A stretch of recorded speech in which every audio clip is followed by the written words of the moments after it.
మా అన్న హాజరు వేసుకోవడానికి వచ్చిండు, హాజరు వేసుకున్నాడు, వెళ్ళిపోయిండు, అంతే. కేవలం హాజరు కోసం వచ్చారంటారా? 100% కనపడుతుంది కదా. ప్రజలు నన్ను గుర్తియట్లేరు, ఎమ్మెల్యేలు గుర్తియట్లేరు, ఎవరు గుర్తియట్లేరు నన్ను. అందుగురించి ఈరోజు అలాగనన్నా ఎమ్మెల్యేలన్నా లేకపోతే అసెంబ్లీలోనన్నా ఒక మాట్లాడే అవకాశం ఇస్తారేమో, ప్రజల్లో నేను ఉన్నానని గుర్తింపన్న వస్తుందేమో అని హాజరు వేసుకున్నాడు, వెళ్ళిపోయిండు, అంతే. అసెంబ్లీకి వెళ్ళకపోయినా సరే ప్రజా పోరాటం చేస్తాము, 2029లో అధికారంలోకి వస్తామని జగన్ గారు అయితే చెప్తున్నారన్న, దానికి మీరేమంటారు? అప్పుడు చేసినప్పుడు చూద్దాం, ఇప్పుడు ఎందుకు చెప్తున్నారు మీరు? అప్పుడు చేస్తారు కదా, అప్పుడు చూద్దాం. ఇప్పుడు ఏదేదో చెప్పేస్తా నేను బట్టలు చింపుకుంటా అంటే కాదు, నువ్వు చేసినప్పుడు చూద్దాం.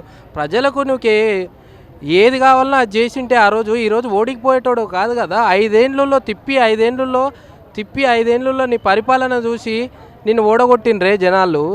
మళ్ళీ అప్పుడు 2019లో నువ్వు పాదయాత్ర చేస్తావో ఇంకా యాత్ర చేస్తావో, నువ్వు ఏ యాత్ర చేసినా మళ్ళీ రాడని నాకు తెలుసు.